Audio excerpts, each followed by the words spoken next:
like a four-star general type of dude, that he must obey him? How does he know that? Well, as a person ascends in spiritual energy or the spiritual abilities, they gather to themselves and to their body what we call primordial forces or primordial energy.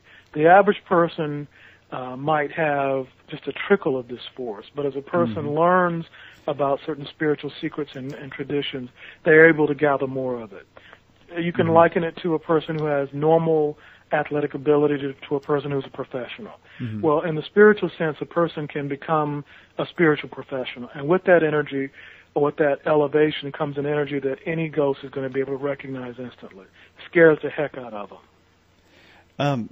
You mentioned the entity Dejanti. Dejanti. That's Dejanti. Right. Who gave Dejanti its name? Well, Dejanti is the name for an ancient being that was worshipped as a deity in Egypt.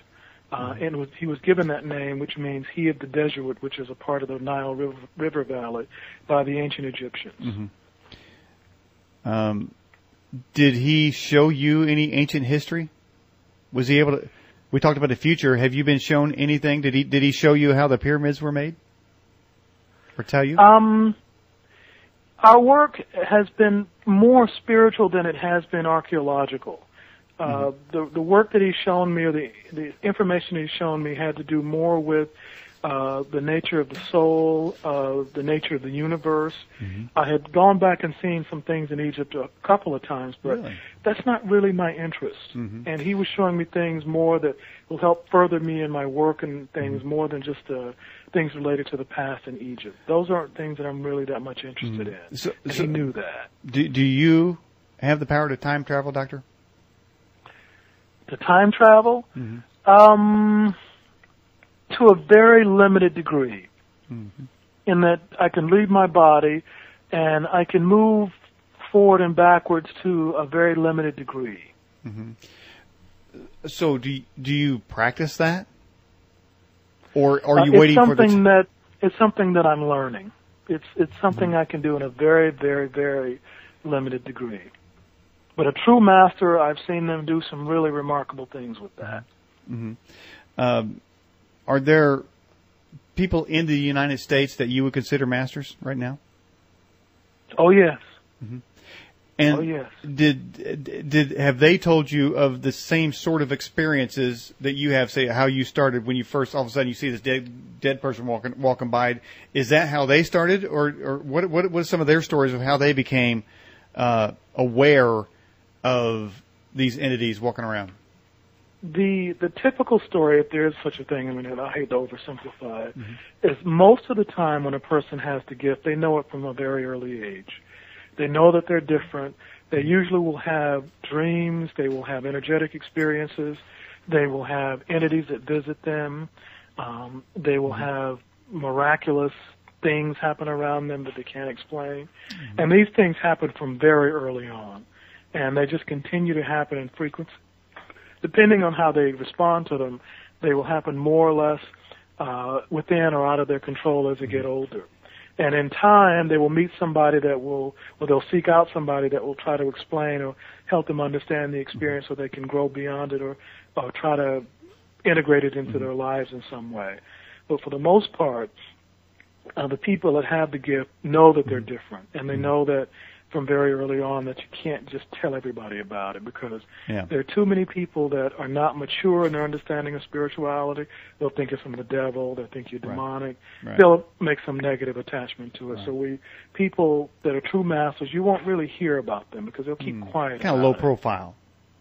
Very low profile. And I've met some true masters who are, well, let's just say people the least people you would expect. Highly placed, highly professional people, very wealthy. You would never expect it. Has any of these entities told you who the next president's going to be? Well, the whole idea of who presidents are going to be is figured out many decades in advance. When a person is being groomed for president, they know when they're in their early 20s that they're going to be president. So who's going to be president is something that is really predicated not by we don't even need to go into that. It's something that's planned. Let's just put it that way. Okay, so there is order. There's some sort of there's order. That's right. Some kind of There's definite order. Okay, somebody's in control of things, and well, who is writing? Who's doing that? Who is making those plans? Who is selecting and the presidents? I'm not at liberty to say that. Do you know? I'm not at liberty to say. You neither confirm nor deny? I have no knowledge. I can neither confirm nor deny. I like that.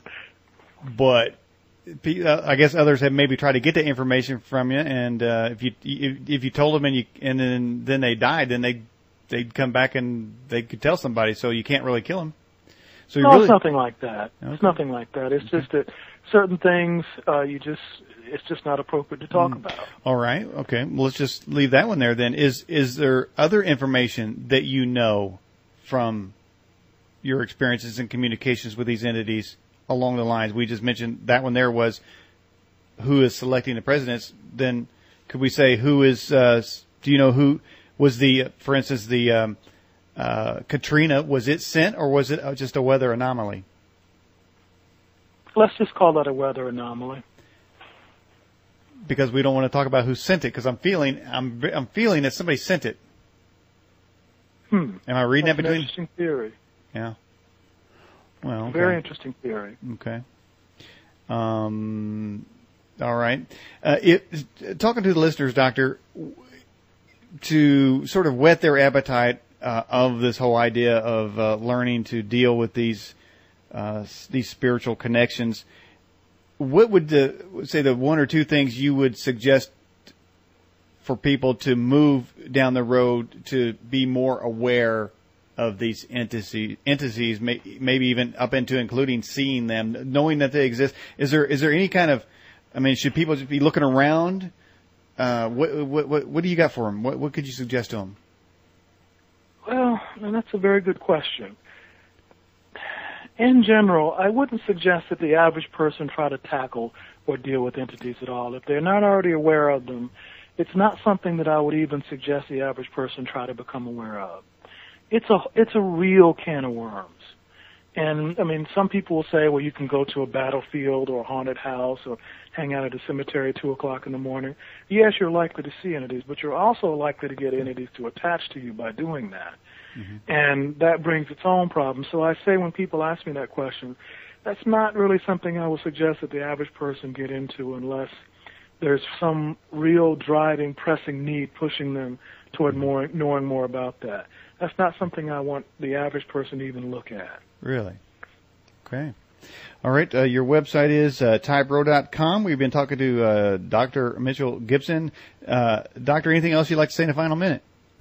Just thank you for having me on. I've enjoyed it thoroughly. All right. Appreciate you coming on The Edge, and can we have you back on again sometime? At sometime in the future. That'd be fun. I enjoy it. All right, sir. Well, I'll tell you what, thank you for coming on the program tonight. Thank you so much. You bet. Okay. You have been listening to The Edge with Daniel Ott. To subscribe to The Edge newsletter, log on to TheEdgeAM.com. That's TheEdgeAM.com, where you can find out more about the guests and topics discussed on the air. The Edge is being brought to you by Internet Solutions, home of affordable website design and low-cost Internet access. Visit Internet Solutions at ES4.com. That's ES4.com. Until next week, for the Edge Radio broadcast, I'm Chris Moore. See you on The Edge.